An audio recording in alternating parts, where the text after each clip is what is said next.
Good afternoon, everyone. Thank you very much for joining us today. I'm Varn Schreier. I'm with Generation UCAN. Absolutely thrilled to be joined by Coach Greg McMillan, and we're going to be chatting about recovery tips for runners today. Hey, Greg, thanks a lot for being part of this. Always fun to be with you. Looking forward to chatting about a subject that is really getting a lot of perhaps for you as a running coach, something that you've always focused on, but in the running world and amongst runners, recovery strategies, something certainly that's on everyone's mind. And we're going to take a few spins on recovery today, Greg. We're going to talk about recovery, in the day-to-day training cycles, and kind of talk about the different elements of recovery people should consider. And then we're going to also take a hard and long look at recovery nutrition specifically, as a way to also understand how nutrition can impact our fitness in the context of recovery. But before we do all of that, Greg, I want to give you an opportunity to introduce yourself to folks who are joining us today. So tell us a little bit about your background in the sport of running and your journey that led you to becoming a running coach. Well, I kind of come to the sport from three different angles. First, as a runner, I started when I was quite young and ran in high school and was state champion, then ran in college, and then continued to run. I just can't get away from it. I like it so much, and was national champion at the trail marathon when I turned 40. So continuing to train and compete, so I definitely have a viewpoint of as a runner on the sport. And then because I was so into it, I studied exercise science in undergrad and graduate school because I really enjoyed sort of the technical side, the scientific side. I wanted to know what was going on inside the body and the mind, and sort of how does that play into improving performance. And then also, if you study that stuff, then people start asking you questions, and soon enough you're giving them workouts, and then you write them a training plan and they call you coach. So that was sort of the path to becoming a coach. But within that, I've been very lucky to be mentored and spend a lot of time with some of the greatest coaches on the planet. Toured with Arthur Lydiard, Coach Joe Vigil. There's just a number of sort of legends in the coaching world that I've been able to spend time with. And so that sort of coming together of those three things, a viewpoint as a runner myself, still training and competing, exercise science background, so liking that part of it as well, and then the real world application of being around other coaches and trying to put that together to help people. And sort of as a coach, been really lucky to work with a number of new runners, so people just coming off the couch or out from behind the computer getting started in the sport, charity marathon groups, that sort of thing. Lots of age group athletes and a ton of Boston qualifiers. We had over 8 athletes in Boston this year, our network of services, and then have even coached at the elite level with national champions, world championship competitors, and even at the Olympics. So it's kind of been really interesting. I never could have guessed it, when I was young, that this would be the path, but really rewarding to try to help people and view them as, okay, how do we get you from where you are to your goals, and apply science where we need to, real world application, what we've learned from others, to help them achieve what they're after, and sharing that experience. I think all coaches, we like to share in the experience of the ups and the downs to get to that reward, because it is more rewarding when you know, okay, this is what went into this performance. Clearly, you've spent a lot of time in the sport of running, and you've had the experience of working with athletes of all different types of levels. And yourself being a runner, Greg, can you think back to the time where you really kind of internalized how important recovery was to being able to get out there and do this day after day? When did you really focus as a runner yourself on saying, I really need to pay attention to what I'm doing from a recovery standpoint? Fortunately for me, it was really early. It was in high school, and I got so into running, it became so important to me. My performance became so important, and my goals were really high. I wanted to be state champion. At that time, this was before so much of the post your state competition that they have now, but that was really important to me. And I started to recognize early on that if I got my homework done early and I could get to bed earlier, I felt better the next day. if I had a different breakfast, or particularly my lunch, so instead of the school lunch, I would start to bring my lunch, because that would help me with that run that I would do in the afternoon at practice. And then following practice, how quickly could I recover? How quickly could I get rehydrated? How quickly could I get the next meal in so I could begin to recover and start the cycle all over? So it really became important to me to try to accelerate my recovery, because I knew that would help me in the subsequent runs and workouts that I was going to be doing. And I think all runners start to figure out that they know when they've done it right, and they know when they've not done it right. And if you care about your performance, then you start to sort of choose your battles of knowing, okay, this is a day that I really need to, around this sort of 30 to 48 hour period before, during, after my key session, I want to make sure I'm doing everything to be prepared for the workout, and then as quickly as possible, recover. And that's kind of the name of the game, right? Is to, as quickly as you can recover, then you're more prepared for your subsequent workouts, and that just leads to higher quality training. So you kind of bridged us right into it. So let's dive right in, Greg. When we talk about recovery, what does that really mean? You know, you kind of, in your experience as a runner, raised a few things that contribute towards recovery, and talking about the lunches and talking about, sleeping. So certainly these are factors that go into recovery, but just physiologically speaking, what are the needs of the body when we talk about recovery? Well, I kind of think of it as there's kind of four things, I think, that I would say are critical for recovery after running. One is we have to replenish the energy stores that we've burned during that run. The second is we need to recover the nervous system, because obviously the on-off of contracting the muscles to be able to run, that goes on 1,500 steps per mile on average. So that's a lot of turning on and off of a lot of different muscles to allow us to kind of propel ourselves across the earth. And then also the musculoskeletal system. So obviously the muscles, tendons, ligaments, bones, fascia system, all of that is stressed as we run. 2 to 3 times your body weight every time you land, for every one of those 1,500 steps, for every mile that you run. So you start to see that's a pretty big stressor on the musculoskeletal system. And then the mind as well, right? We have to recover the mind. And so those are the four things when I think about recovery. I'm going, okay, how can we accelerate or make sure we properly recover each of those things? And naturally, the extent to which you need to recover is based on the workout that you do. If you do a 20-minute easy run in normal conditions, then it's not a lot of recovery you have to worry about if your next run is 24 or 48 hours later.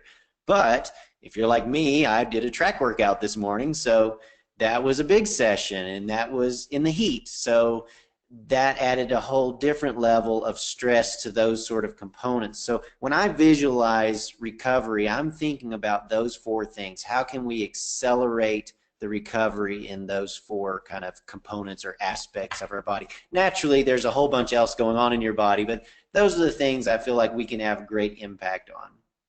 And then when we think about recovery, I guess there's different types of recovery as well, right? In the sense of whether you're coming off a marathon and you're just trying to recover from that big effort, or whether you're trying to recover, on a day-to-day basis so you can execute your next workout the next day. Can you just touch on that a little bit? What are the different kinds of types of recovery in that regard? I think there's 3 main types for the runner. So the first type is sort of between training cycles, or between your macro cycles, as we would say in coaching. And this is, okay, I've finished a long race like a half marathon or marathon or ultra marathon. I need to take a little break, recover, and then get ready for my next cycle. Or maybe you're finishing a training season. You've done a race series. A lot of us live in places where across the summer we've got a race series, so you might race all of those and then have a break. That's sort of what I would call that between training cycles, and that's important. You need to refresh and sort of recharge before you get ready, and that's usually, again, 1 to maybe 4 weeks of a reduced training load as you allow your body and your mind to recover. Obviously, it's less time for, depending on how tired you are or worn out, it's more time if you're more tired or more worn out, or say you do the Boston Marathon and it's hot like it was this year and your legs are really trashed coming out, you're very sore for a long time, then you have to extend and take more time. And then you're just sort of doing a reverse taper, right, to build back up to your normal level of training. That's sort of one type of recovery that people usually have maybe 2 or 3 times per year. They're running into that. The other is within your training cycle. Sort of, we would call it a mesocycle in our coaching lingo, but every few weeks you need to take a down week. You need to have a recovery period. You've done all this training. You want to take a little step back. That allows the training to be absorbed, as we say, and also kind of recharges the mind. That's usually every 3 to 4 weeks, taking a down, what we call a down week. And that's, a down week is really about 15 to 25% less training load than you had before. So let's say you're running 40 miles per week on average, then you would, every 3rd or 4th week, you might drop back to 30 to 35 miles, just as a little bit of a recovery week. And you can do that by, every run that you do, you can take a little bit of time or mileage off of that run, or you can just take an additional day off. People kind of have different ways that they take the down weeks, but those are really great for keeping momentum in training plans. So we've kind of been using that in my training system for the last few years, and we've seen an 80% reduction in injuries. And I think it has to do with the training, being smart, but also these down weeks, and then we take care of the body. But that's significant in a sport where running injuries are so high, to be able to really help runners stay injury-free. I think some of it has to do with that down week, just a little refresher every few weeks to allow the musculoskeletal system to kind of recover, mentally kind of recover, and get ready for your next block of training. And then the third type being sort of our, what we call a microcycle, or your weekly cycle of, okay, like today I did a hard workout, so obviously tomorrow is recovery, and I'm a master's runner now, so I have to take 2 days recovery before I'm ready to do something a little more intense. So that cycle of stress and rest across a week is kind of the third component. And again, between your training cycles, you've got that maybe 2 or 3 times per year, something really important to take just to mentally step away before you start again. Within your training cycle, basically every month, you've got a little dip, down week where you can kind of recover, build your momentum for the next cycle. And then within your week, you've got 1, 2, or 3 instances where you've probably done something that you might want to recover for, particularly if you're in your racing season like I am now. So obviously it's time to ramp up the recovery because the extent, the intensity of the workouts are higher. So those are kind of the 3 things I think a runner faces with recovery. Most people, of course, focusing on the last one, sort of the microcycle or the day-to-day recovery is what a lot of people are most concerned about. Yeah, it's a great kind of outline, Greg, to think about the 3 different ways we should think about recovery. And for our discussion today, like you mentioned, we are going to focus primarily on that last one in terms of recovering day to day within a cycle. But certainly some great insight on the other 2 elements of recovery as well. And then we'll certainly talk about recovery nutrition and on a daily basis how that can contribute towards building fitness. So as we think about this day-to-day recovery within a cycle, being able to feel strong, to be able to execute workouts in a given week, what are the different ways we can impact how we recover? And is there any hierarchy of ways in your mind, like we should prioritize these 1 or 2 things, these are going to be the most impactful? I think that they are. I mean, some of it it's based on what you can affect, right? Because there's certain things that we can control. So the most important things you can control, I think those are the things you focus on. Obviously, the most important component to recovering after you've stressed the body, and again, if you've really stressed it, this is more important. If you've not stressed it very much, it's less important. But that's rest. You know, you've got the best recovery tool in the world, and that's your pillow. That's your bed. You know, laying down, just resting, even getting into a calm environment after workout is really important, because that's where our body begins to say, okay, you've kind of stressed me out, and now I'm going to use that time. So I really look at resting and getting in a calm environment as being sort of the most important thing you can do. Second would be your energy stores, getting your refueling, if you will, rehydrating. And I'm sure we'll talk a little bit more in detail about recovery nutrition, but I think most people understand that there are these sort of sequence that you can do after workout, like I did today, where you can accelerate your recovery from an energy standpoint, from your energy stores, being able to kind of get those back in line. The third, and this is one that I think again has contributed to such a low injury rate, is the nervous system. I mentioned before, like the nervous system, the on-off that goes on while you're running.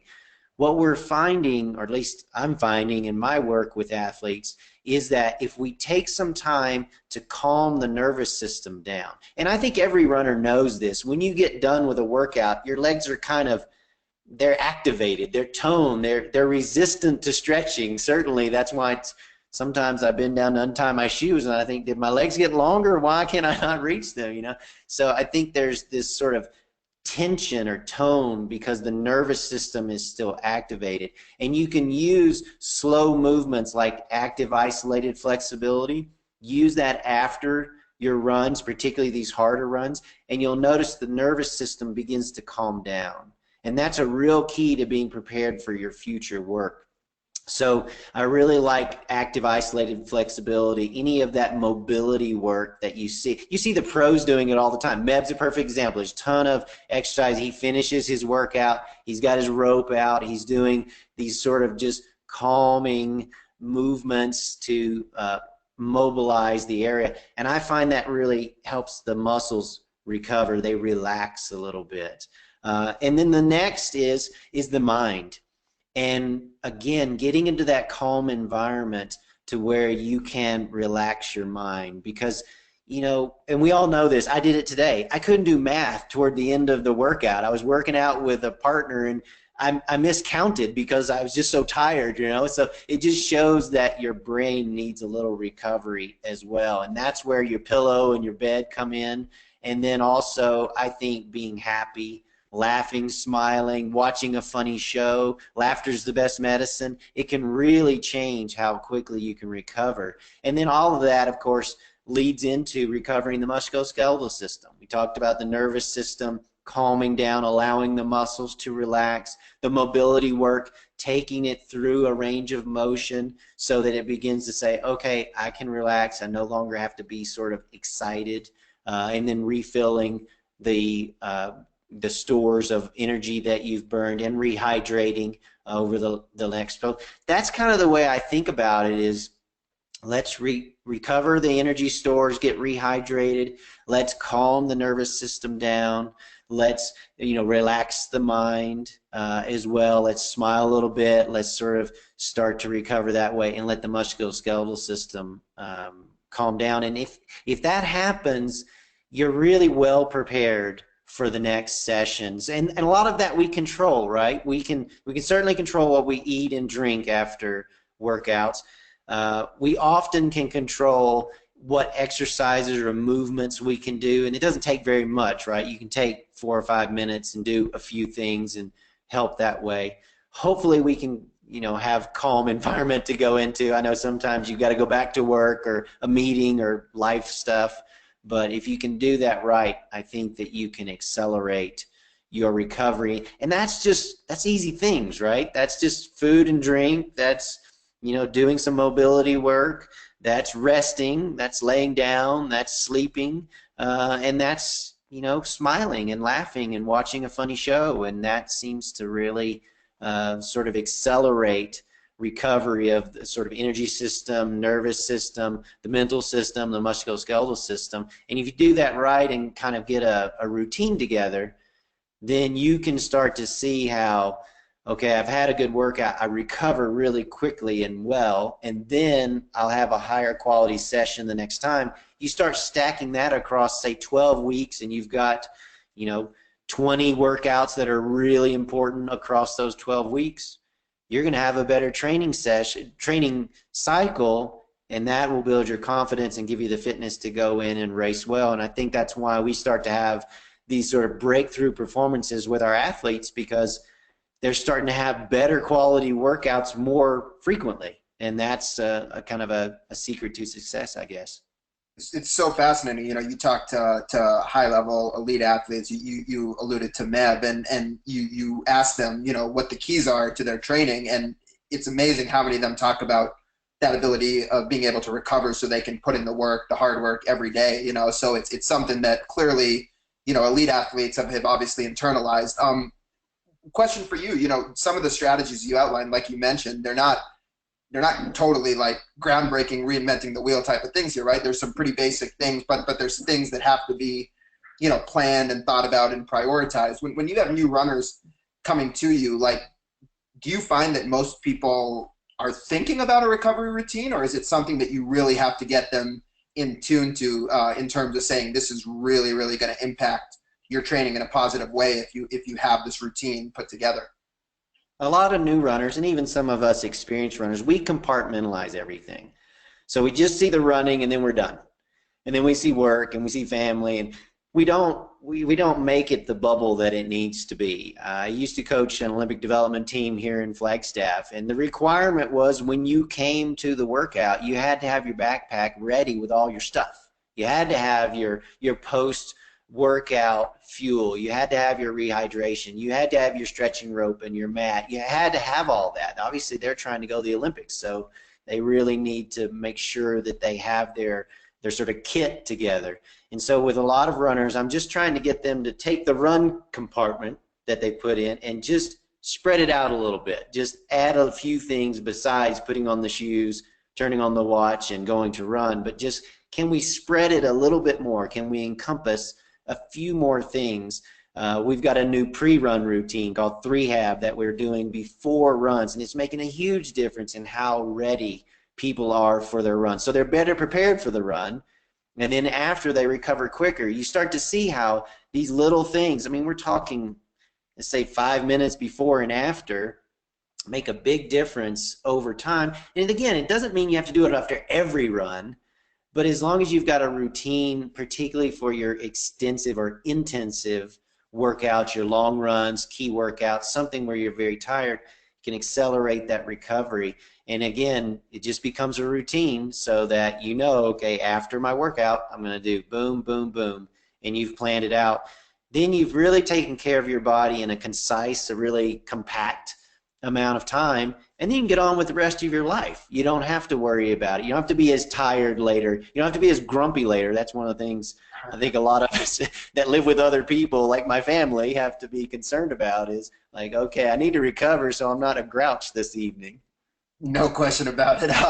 So you're working with runners. They're starting to implement some of these strategies. How can you tell if this is making a difference? And I'm asking you that question. It seems kind of obvious, like maybe you just feel good, but I know you have a lot of kind of like interesting good rules for different things to you know, kind of help people internalize some of these things. Any way to tell if you're recovering well and if these strategies are making a difference? I think there's several ways. First is mood. You know, they've studied overtraining for years, and they've always been looking for the best marker for overtraining. You know, is it taking some blood, and is there some component in the blood or whatever? But I still think to today, it is, how are you feeling? What is your mood like, is a good indicator. If you're still moody or grouchy or grumpy, you're not recovered. You're not ready for the next session. I think your energy levels are another one. You know, do you feel good? Do you feel like you have energy, or do you just feel worn out still? That's a great indicator that maybe you're not fully recovered. Any aches or pains from the musculoskeletal system, or even just it takes you a long time to warm up, is kind of showing, okay, the system is still trying to recover. So I think those three are really good, and that's when I coach athletes, it's like I have the same question all the time. How are you feeling? how are you feeling? And that gives us an indication of, are you ready for the workout? If you're not feeling good, then maybe we should delay the workout a little bit, because we want high quality workouts. So maybe we should delay a little bit. If you've got aches or pains that we're concerned about, well, maybe we should delay. Maybe we're not ready for that training session. So I think those are three super easy ways to feel like, okay, I am recovered and I'm ready for my next session. And if you're not, you might want to consider, should I do that session or not? Not to say there's no time when running tired isn't good, but if, like the person I was training with today, she's trying to work on getting faster. So the quality of the session is more, she's already super strong. So the goal is we need to make sure every repetition is of high quality. So I don't want her to run on tired legs. I don't want her to be under recovered before she starts. I want her to feel good. And that's one of the, you know, kind of coaching things that you do to make sure, is that athlete ready for that workout. So Greg, some great tips, great different ways to think about recovery and the things we can do to impact that day-to-day recovery. So let's move on now to the second portion of our discussion and really dive into the whole element of recovery nutrition, and also how recovery nutrition can impact overall fitness. And you know, when most of us think about recovery nutrition, I'd say, you know, people are thinking about two macronutrients, right? We're thinking about carbohydrates and protein, and these are what we need to get into our body. If we could just take a step back for a moment, in your mind, what is the function of recovery nutrition? How should people be thinking about the purpose of fueling with something post-workout for the purpose of recovery? I think there's two aspects of it. One aspect is that you've burned fuel. So particularly carbohydrate, right? We have limited carbohydrate stores, and if you train for a long time or really intense, you burn through those carbohydrate stores to some extent, and you're trying to replenish those because you're going to use them again in a day or two or three or four. So there is the refueling from that standpoint. But then there's also the rebuilding that has to go on. So your musculoskeletal system gets stressed. You have micro trauma to your muscles when you are contracting them really strongly and relaxing them, contracting them again. They are trying to absorb 2 to 3 times your body weight for 1,500 steps over and over and over again. That, you know, you need the protein to rebuild that. So fats are important as well to kind of get in there and so we've got the refueling and we've got the rebuilding component, and that's why I think those macronutrients, we always talk about them, but that's what we're doing. And we can refuel pretty quickly, and then rebuilding takes a little bit longer time. But those are the kind of components that we're looking at with recovery nutrition. And again, if we can accelerate it, if we can have it happen quicker, then we're going to be more prepared for the next session. And that's what you're seeing in all pro sports. You see these athletes, they're just completely doing things differently. You see them in the locker rooms before. If you've ever gone to a professional football game, get there 3 hours before, you'll see these linemen, they're doing all kinds of work to get ready for the game. So there's a whole new emphasis on preparedness for the activity and then really accelerating recovery. And I think the nutrition, we know, plays a huge role in accelerating that recovery. You know, there's a lot of things, perhaps in nutrition, that there's certain guidelines that have been, you know, set in terms of research and studies that have been done on athletes on the elite level. And then it's important, you know, certainly you as a coach, you're interpreting this data and then saying, how should I apply this to, you know, some of the everyday runners that I'm coaching? What do you see in terms of recovery and kind of mainstream, you know, information that's out there that the everyday runner may want to take with a little bit of grain of salt? Is there anything that you kind of say, I don't know if this is exactly the best way for everyone to do it? Well, I think the problem we have with recovery nutrition for a lot of runners is that it's not specific based on what they did. And so we talked about that before. You know, there's been studies and where they'll have people eat based on what they just ran, and they'll overeat, sometimes by twice as much because they feel like they burned more than they did. And so that's where I think being Yeah, there we go. So that's a good slide to show the actual amount that they burned and then what they estimated that they did. And so again, a lot of times, and this we see with a lot of new runners where they tend to eat more than they should. Sometimes reward eating where they're just, I did this big run, I want to go and, reward myself with, but it's like, okay, if you have weight loss goals or, you have certain goals around body weight, you need to be careful with that. So I always come down to there's two main components to recovery nutrition. The first is the 30 minutes right after you finish your run. That we call the glycogen window. I interviewed the guy that did the sort of the seminal research on this decades ago. Really great stuff. And we just know that the enzyme that helps restock your carbohydrate stores called glycogen, that glycogen synthase is the enzyme. Within the first 30 minutes after you've sort of reduced significantly your carbohydrate store, so you do that through a fast run like I was doing track workout or a long run, something extensive, you would burn down those stores. We know that that enzyme is ramped up 300% above normal levels within the first 30 minutes after that run or workout. So that means if you give it some carbohydrate immediately within that glycogen window, it is going to be storing it at a faster rate than later on because the activity of the enzyme, slows down, goes back to normal over about 2 hours. So we really started to see that, man, if you can have something to get in some carbohydrate immediately after your hard workout or long run, then you can quickly restock those. More of that carbohydrate is going to get restocked. You'll be more prepared. You've restocked those glycogen stores very quickly. That's why that first 30-minute, we call that the glycogen window. And all the research says carbohydrate with a little bit of protein, mix those together like the Generation UCAN recovery drink.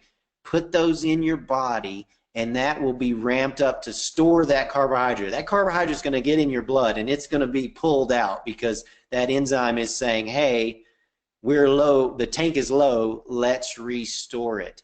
So I look at that first 30 minutes as being like, okay, let's get it in. And that's where you hear like the chocolate milk and the shakes. I mean, you hear all of that stuff about really getting it in immediately after the exercise. Another benefit of that is that it will keep you from being so hungry that you raid the pantry when you get home. Because I think every runner's had that where they're just so hungry that they blow through all of their good nutrition ideas because they're so hungry that they just raid the pantry and eat all the bad stuff.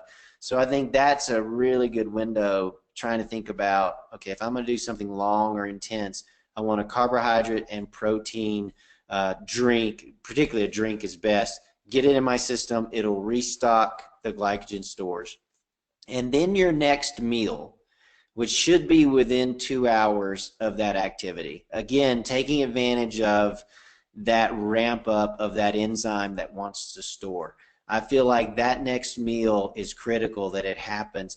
And sometimes this is another benefit of the glycogen window is that you're not really ready to eat a full meal after you work out hard, but within a couple of hours, your stomach should be more open to that. And that's a meal that has to be a really high quality meal. That's got carbohydrates, fats, and proteins. Really, the better you can eat that meal, I think the better that helps you recover. And if you don't eat good quality stuff, then your body's still going to be saying, I need more, I need more, I need more. And then you start over consuming because you haven't had the right kind of fuel. And then if you do that right in the first 30 minutes with the glycogen window, the first 2 hours, you can go back to your normal eating. You don't have to do anything crazy. You don't have to worry about it. You can have your healthy meals that you normally do, and you'll be fully recovered going forward. So in my mind, with recovery nutrition, I'm thinking, boom, get it in. Get something in really quickly after you finish that workout. And then focus on that meal. Don't skimp on that meal. And I know a lot of people do that when they rush back to the office and they have a bar, right? And that's all they have, and then they're not eating their meal till 3 or 4 hours later, and they still feel really under recovered the next day and the next day. I'd like to avoid that by planning ahead and having a really good meal in that first window. I think if you do that right, number one, you'll refuel better, you'll be quicker refueled, and you won't be pulled off, particularly if you have weight loss goals or like weight goals, right? So you're really conscious of what you're doing.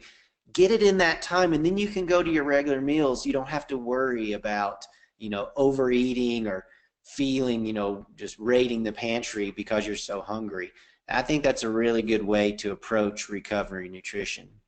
And it's interesting, Greg, in you talking about the glycogen window, right? That kind of have something 30 minutes after you are done exercising. It's one of these things that we just hear, and so many times we just kind of accept it as like, okay, this is what we should do. But it's fascinating with you talking about the glycogen window to really understand the why behind that. There's reasoning behind it. It's not just like, yeah, I guess it's something that people say over and over, but it's fascinating to hear why people say that. Now, let me ask you this: as we start talking about athletes with weight loss goals or even body composition goals in general, and that could be, I mean, like we talked about, Mev has body composition goals when he's training for a race, right? So that's every athlete, even from the leanest athletes to people that really might be focused on weight loss. When we talk about replenishing the glycogen stores for those athletes that have a body composition focus with some type of carbohydrate post-workout, what might athletes want to consider who do have a weight loss goal in mind in terms of the quality of carbohydrate? Like, if you're somebody that's trying to lose weight, you probably don't want to be dumping, 20 grams of sugar into your body immediately after a workout, right? Yeah, the insulin is the main thing with maintaining or certainly achieving a different body composition, and we know when you take in carbohydrate, depending on the source, there's sort of fast acting and slow acting. The fast acting, really spike. Oh, there we go. Thank you. We've really got a high spike in carbohydrate or your blood glucose level, and that stimulates the body to release a lot of insulin to get that carbohydrate, the blood glucose level back down, versus a slower acting, the low GI that you see there, being more stable. If you're trying to have body composition goals, you want to avoid a big spike in blood glucose because that will encourage a big spike in insulin. And you probably got it on the slide there, but when you have a big spike in insulin, that's going to store in not a good way. It's going to turn things more into fat. We don't really want to be doing that if you have body composition goals. So we'd really like to have a more stable blood glucose. And so you want to think about your post-run nutrition. Like I mentioned, for me, it's the Generation UCAN. The recovery drink I think is good because you get your carbohydrates, but you don't have this huge spike in your blood glucose. That's probably a good way to approach it. And really, Meb's the guy. I mean, that's what he uses. One of his main uses of Generation UCAN is immediately after workouts. So he replenishes, but he doesn't get too hungry. He has more stable blood glucose. He doesn't have that spike in the crash that we're trying to avoid. So if you have body composition goals, you're trying to do two things. One is you're probably restricting or at least controlling your diet all the time, but you need carbohydrates for your running. The glycogen window in this little 2-hour thing after work, that's where you can replenish it. And then you can have your regular diet. You don't have to carbohydrate load for your next workout. You've kind of restocked already. So I think it's a way to compress the ability to restore, but yet not have to eat so many carbohydrates all the time, which I'm sure if people are trying to have body composition goals, reduction in carbohydrate intake is a great way to do that.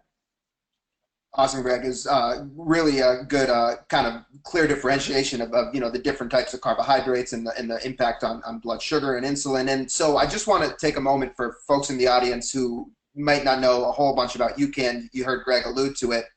What you're seeing on the screen is really kind of helping you understand the uniqueness of UCAN. So UCAN, there's a variety of products, but all of them contain this super starch, which is the carbohydrate in UCAN. And like Greg talked about, it's a much slower burning, slow releasing carbohydrate, a low glycemic carbohydrate. So it's keeping that blood sugar level steady.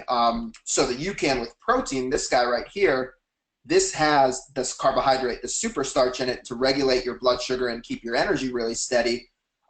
Like Greg also mentioned, the effect of that on post-workout, in terms of fat burning and body composition, when you don't spike your sugars post-workout, your blood glucose, you keep this hormone insulin low. So on this slide we're looking at, the superstarch with the UCAN product has in it, that's the red line. So we're flatlining this fat storage hormone insulin post-workout because we're not causing the spike in your sugar levels. So that this UCAN with protein, this has the carbohydrate to help manage your energy, to help replenish your glycogen. It also has the protein for the muscles. For you, Greg, just in terms of, with the science aside, just in terms of the feeling, there's certain things we know about controlling blood sugar. It helps manage your energy for an extended period of time when you don't have these fluctuations. It helps prevent cravings, kind of that reward eating or that ravenous hunger that we were talking about before. What have you, just anecdotally speaking, yourself or your runners that you work with who use UCAN notice in terms of that post-workout feeling when they recover with the UCAN with protein? Well, number one, I think they are feeding the need, right? So they are getting in the carbohydrate within that and protein within that glycogen window. So solving that component. Also, keeping hunger from getting out of control so that you do make a better choice in your next meal. And that's a key component to then feeling like, okay, I've done my recovery properly. Now my subsequent meal can be a more normal meal. I don't have to worry so much about, oh, I've got to eat this or that. You've kind of already got it taken care of. And so I just like the idea that you finish a workout, and again, think mentally. I talked about mental recovery. When you give the body, and we've all done this, right? You've done a hard workout and you haven't eaten. Think about the headache you get. Think about how grumpy you are. We know this is all tied together. So I think that helps athletes feel better. They're definitely replenishing their stores. They're not as hungry or rungry, as people call it, or whatever. So, they're not just going to have this ravenous hunger. They're going to make better choices later because they're not starving. And as a result, I think that helps speed recovery. And again, it's not something you have to do every day because every run isn't your hardest run. But when you've got these runs that are more extensive, more difficult, I think that's when this recovery idea, the glycogen window, 2 hours, stable blood glucose, but getting carbohydrate, fat, and protein, do it in the right way. That just sets you up for your subsequent training. You mentioned the term hungry. It's so funny. It's like all these terms for runners, or people talk about hangry. It's been such a part of the lexicon, and it's so many of these issues are really tied back to these fluctuations in your blood glucose, right? So it's like we were talking about, having something like the UCAN with protein to control your blood sugar, it can really alleviate a lot of these issues that are being caused by low blood sugar. So I always tell people that it's not that UCAN isn't some magic pill or anything like that. It's just addressing, metabolically some of the issues people are going through that are causing some of these challenges in the recovery period. Just controlling your blood sugar with the UCAN is something that can help in a lot of ways. The other thing I wanted to ask you about. I'll just add that it means you're working with the body.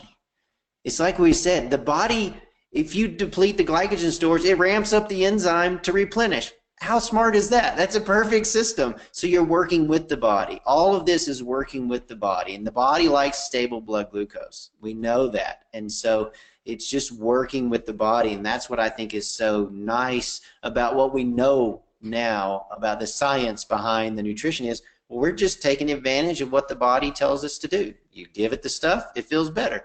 You don't, it's going to complain and not feel as good.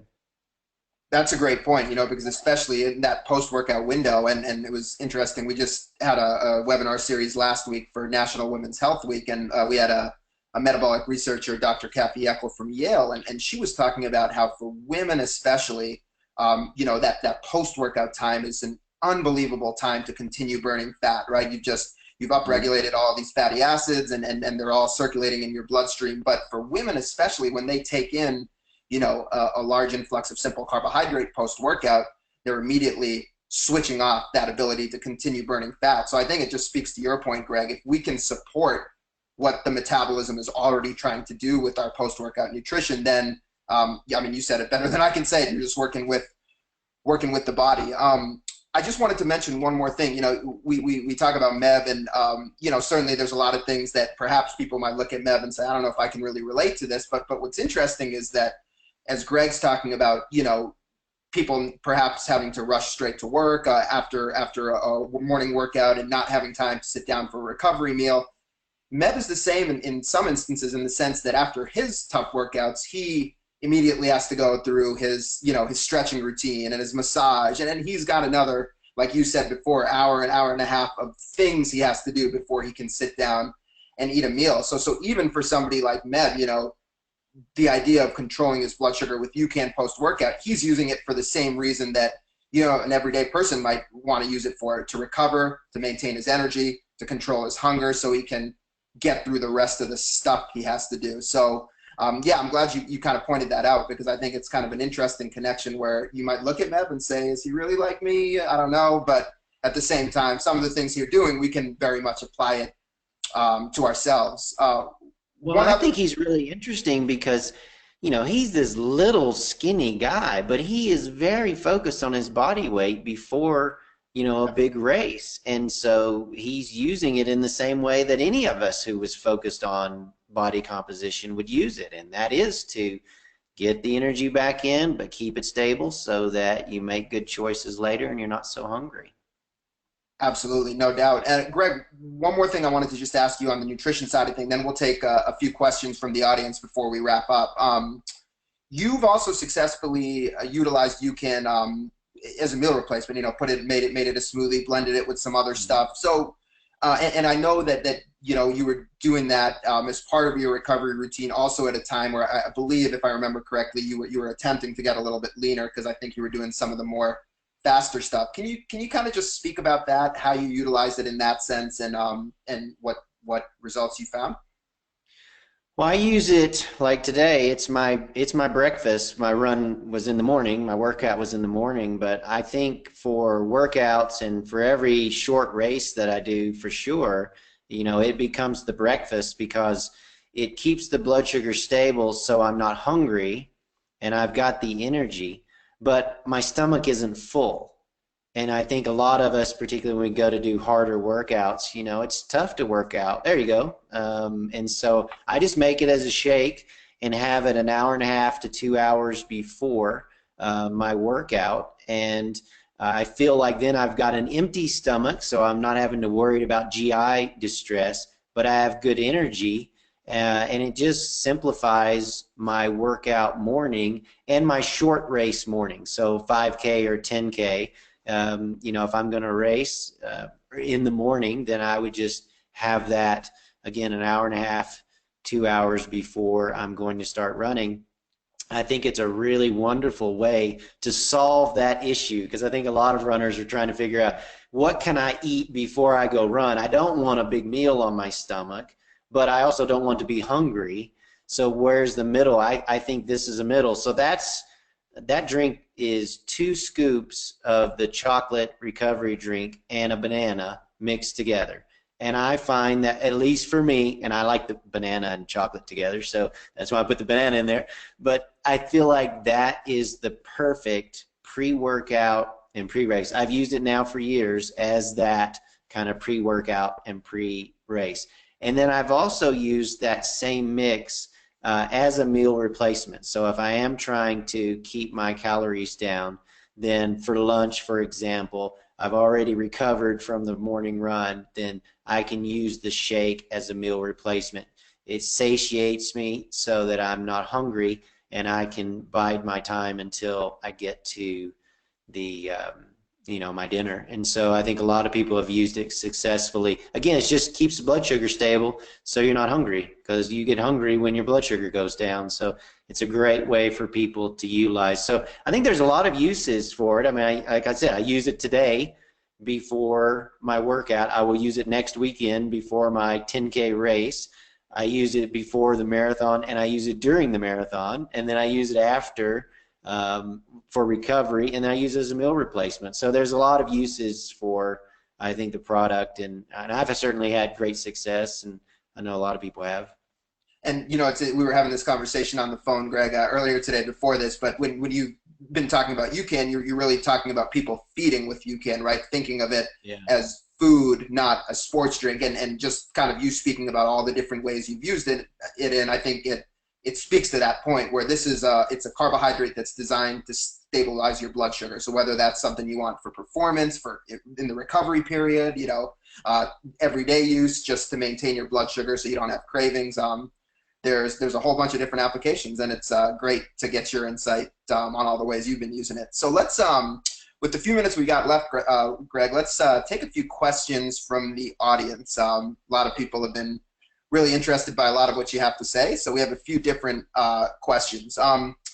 First one comes from Cindy. So Cindy is running a challenge this weekend. She says 2K at 3 p.m. on Saturday, 5K at 4 p.m., 10K at 6:30. So back-to-back events, and then she has a full marathon on Sunday morning at 7 a.m. So she's putting her body through a lot. Is there anything really that Cindy can do to ensure that she's recovered well for that Sunday morning marathon? Yeah, she needs to really ramp up the recovery, right? So this is a case where, from a nutrition standpoint, you want to make sure you've got everything planned out so you can get your recovery nutrition going. I would think an ice bath, some of the musculoskeletal stuff to really help ramp up recovery. Certainly active isolated flexibility, again, to calm the muscles down, calm the nerves down that are interacting with the muscles. Try to get that rest as much as you can, because in these new events where you're doing multiple races in a short amount of time, it's sort of warm up, race, cool down, warm up, race, cool down, and you've got to figure out the timing, and then somewhere in there you've got to eat and you've got to rest. So I would really sort of chart out your timing, exactly what I'm going to do. Start, say, 4 hours before the first race and take it all the way through the recovery after the marathon. What can you control to be able to help speed recovery? But I've got to think recovery nutrition and hydration. I've got to think the neuromuscular, sort of the active isolated flexibility, and then rest as much as you can. And that gives you the best chance of success. But what we're also finding is if you do it right, people start feeling better and better in the subsequent races. We've had a lot of people do things, in Disney, they do the Dopey Challenge or Goofy Challenge, and they'll actually feel much better than they expected in the second race. I think if they do the recovery right and get prepped, you can actually still run very well, even though you've done multiple events. Awesome. We got a question from Lucy. She wants to know, like this one, how long can you go without running without losing fitness? So I think you're just done with the marathon. You're obviously at peak fitness. You're going to take a break. How long can you be off your feet until you kind of have to start back at square one? That's you won't start back at square one, so that's the good thing. I mean, you'd have to take an extended period of no running to start at square one. What happens in the recovery period is you lose your race sharpness. So you lose kind of the top end of the pyramid, if you will. When you start back, you just don't feel as sharp. Your base fitness will stay there as long as you're not missing more than 2 or 3 weeks of complete rest. You're probably going to maintain that fitness, and then it just takes a few runs before your body says, okay, I remember this, I'm getting into it. My marathon recovery plan is, the first 2 weeks, it's days off with some really short runs, so you get a little bit of stimulus to maintain that base fitness, and then you ramp back up into your regular fitness. So you can take a week off, you can take a couple of weeks off. You're not losing your base fitness, but you're losing your sharpness for sure. And the body's funny, and everybody experiences that. You'd think it would hold on to fitness as long as possible, but you take a week off, it feels like you've never run before. That's just the feeling sort of neuromuscularly. Once you get a few runs in, you realize you still have that base fitness that you built through the training cycle. Awesome. Matthew's got a question. When is running tired a good thing? He's training for a mountain 100-miler, so it's kind of trying to understand, like, where do you draw the line between I need to rest versus I'm tired, but I need to push through.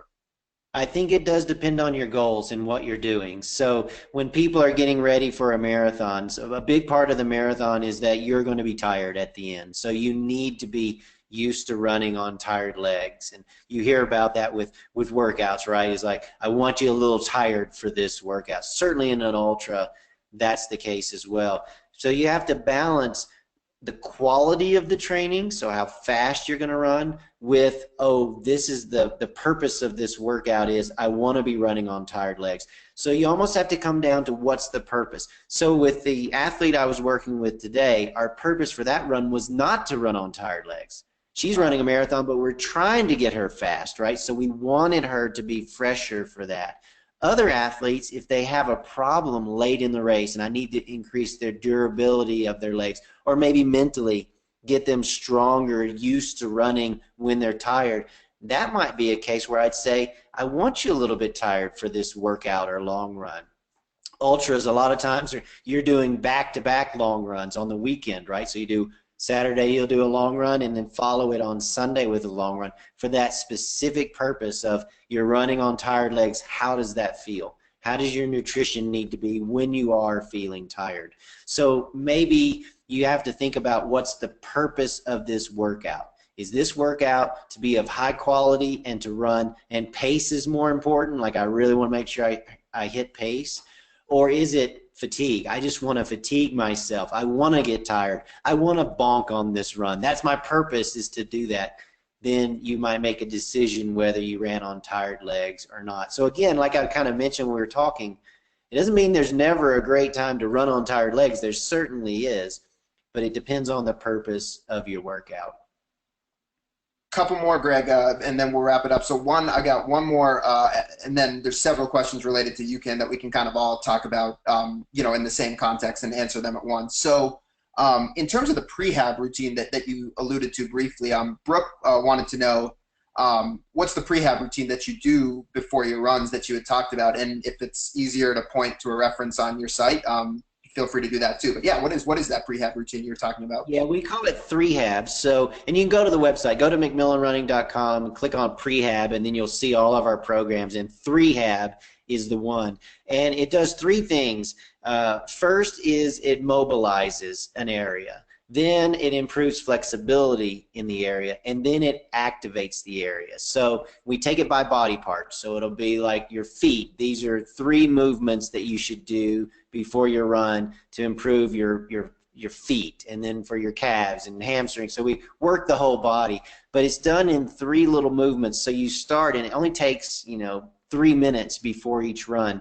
But the main thing is that your body is more prepared. So it's movement oriented, very simple things that you can do that we've learned really help you, again, sort of mobilize that area, activate that area. And what we're finding is people feel so much better earlier in their runs, because some of us, it takes us a little while to get warmed up.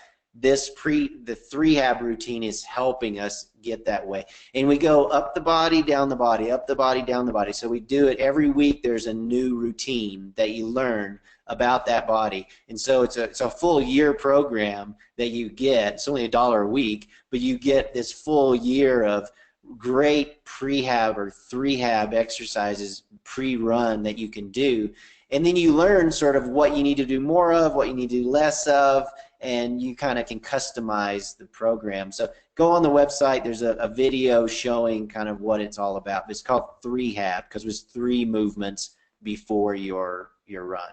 Awesome. And I think that's what's so fascinating is as we're learning more and more about recovery, also kind of understanding the things we can do before we run that will help us recover better, which is what you talked about both with the 3HAB and with some of the nutrition strategies as well. So the final one had a bunch of different questions about UCAN. So just we'll talk this out a little bit. Not all these pertain specifically to recovery. Greg and I have actually, for those of you asking about marathon fueling, have done a very specific webinar on marathon fueling, which will address a lot of your questions in much more detail. We'll just touch on them quickly. So a number of you guys were asking, kind of the different UCAN products, and can you use this during as well? So really, like I talked about, the super starch, which is the energy source, the carbohydrate, is what's key in the UCAN products. That's what's keeping your blood sugar steady. That's what's unique versus other energy products. And so there's the UCAN, which comes in 7 flavors that you see on the screen. This is the starch plus electrolyte. So this is the product that can be used pre-workout as well as during. Then we got the UCAN with protein. This is what Greg was talking about. So this has the starch to keep your energy and blood sugar steady plus protein. This can be used in the recovery period. This could be used pre-run, almost as breakfast, like Greg was telling us about for his 5Ks and 10Ks.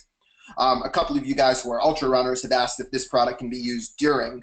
We have had some people, Ironman triathletes, ultra runners who are going very, very long, actually use the UCAN with protein during exercise as well. That is something you want to try out in training just to make sure it agrees well with your stomach. But you know, kind of to help curb that hunger when you're out there for 8, 10, 12 hours or even longer. And then finally, the UCAN snack bars. Now, these also have the super starch in them. They have a little bit of protein in them, 5 to 6 grams per bar, but you do want to think, I think Lisa had asked the question, is this interchangeable with the UCAN protein mix? The bars are much more steady energy bars than protein recovery bars. So that you know, a lot of athletes will have them after a workout, but more as a way to regulate their blood sugar and curb that hunger versus getting in all that protein for muscle recovery. So, you know, you could use it after a workout for that function, but if you're looking for something, and then certainly you could supplement with, you know, real food and get your additional protein in that way. But if you're looking for something, you know, in terms of a recovery drink with protein in it, then, you know, the UCAN with protein would be a better recovery option.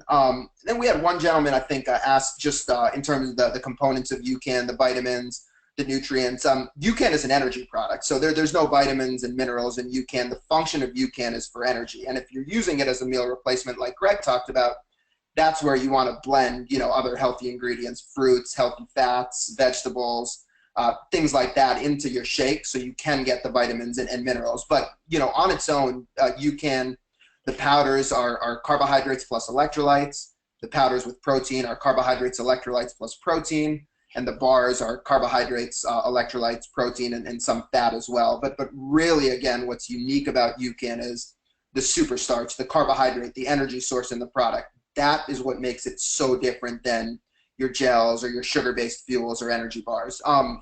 Greg, just wanted to quickly get some feedback from you and your athletes who are using UCAN during. We had a couple of people ask, can this be your nutrition solution for an entire marathon or for an entire ultra?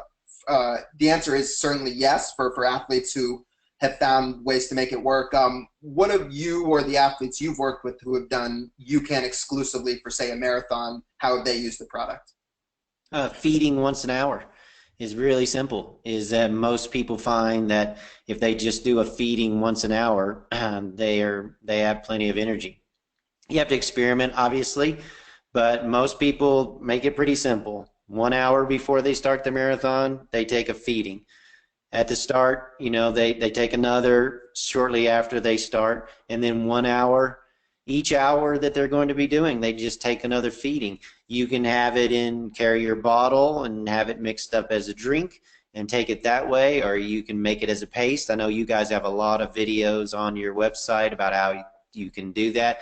Make it into like a gel, and so you can carry that, carry 3 or 4 of those. You've got a 3 or 4 hour, 5-hour marathon. It's easy to carry and feed once per hour. That seems to satisfy the energy needs that you have for the marathon, and then you just supplement with the hydration. So you've got, you know, your energy and your electrolytes in the Generation UCAN, and then you can just supplement with water on the course, and you're fine. You don't have to worry about any complicated nutrition strategy. You don't have to deal so much or worry so much with the traffic jam that can happen at aid stations. You don't have to worry about gastrointestinal distress from piling so much fast-acting carbohydrates into your system. So it's this really simple mechanism, just feeding once per hour. And again, people practice and they figure out, is it once per hour? Is it every 45 minutes? Is it, you know, what flavor do they want? How is it 1 scoop, 2 scoops, 1 packet, 2 pack? You kind of have to experiment with that. But ultimately, the thing I've been liking is that it's a real simple nutrition plan. It avoids a lot of the problems that many of us have had in marathons where we're trying to drink out of cups that we can hardly get anything in, or then later in the race, what tasted delicious in the beginning now once we want to throw up because our GI system is so upset with what we've done to it, and we're dehydrated later in the race. So that's kind of been the go-to start, is just feed once an hour and see how you feel, and then kind of modify based on what your experience is, and you'll find your routine. Awesome, Greg. Well, it's been great to have you on. Really appreciate your insight. Tons of great questions from the audience, and I know people are really appreciative of getting to have the chance to ask you a question and have you answer it live too. So I appreciate you staying on a couple minutes late to do that.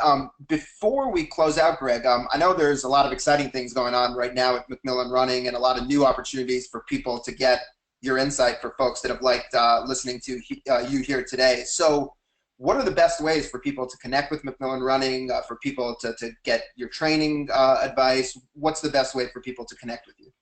Well, certainly visiting the website, mcmillanrunning.com, and I'm sure you'll share that in a post webinar email, but going to the website, certainly, there we are, is a great start. I just released all of my training plans, so they are now all available to everybody. I've been doing personalized custom stuff for a long time and have decided to release all the plans, so you can just search through all the plans, every distance from 800 meters to the marathon. There's even tool that you can use within the McMillan Running calculator that will, by answering a couple of questions, I'll tell you the exact program that I recommend for you. And so it's a really cool way for me to help more people get on a plan. Again, plans that I'm finding, really help people stay injury-free, run faster, achieve new goals, even as they get older and older. We're having such success with Masters runners.